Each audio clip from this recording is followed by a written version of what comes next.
all I need is a 5/16 hex bit to disassemble the SEPA holder here. Let's go ahead and flip it upside down, and then we're going to loosen the 4 inner bolts here. We'll start with this corner, jump across to the other corner, pick the other side, and go to the last opposite corner, and then go ahead and just loosen these all the way. Make sure you support the plate so it doesn't fall out once you do this.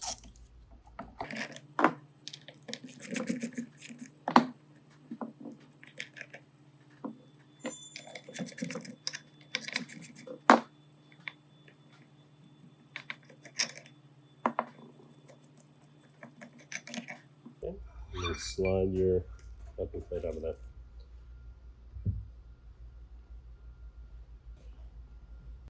All right, now let's take this opportunity to use some sort of a cleaning solution of your choice to clean off the bottom of our pressure plate and the inside of our SEPA holder.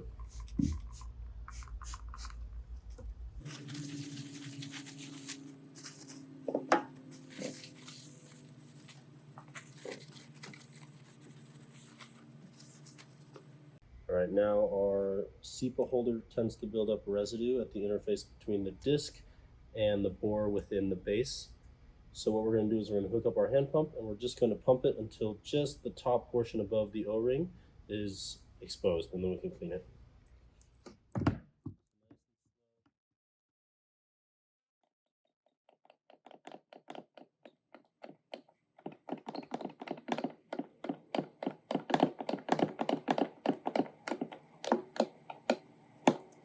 Okay, so I can see the top of my O-ring groove starting to appear, so I'm going to stop right there, and then I'll use my cleaning solution and some paper towels to clean this inner edge.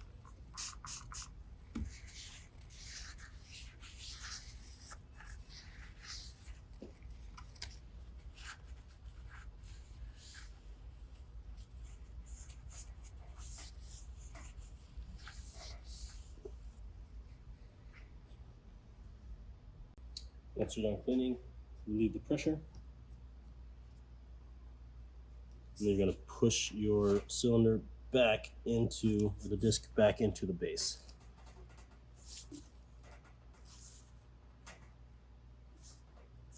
Okay, and go ahead and disconnect your hand pump.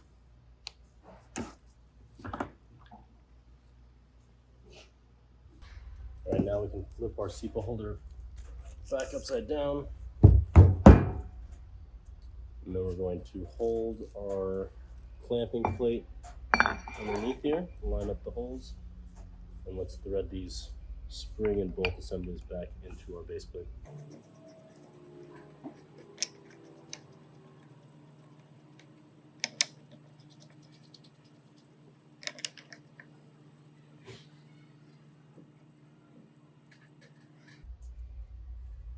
We're going to get these hand tight.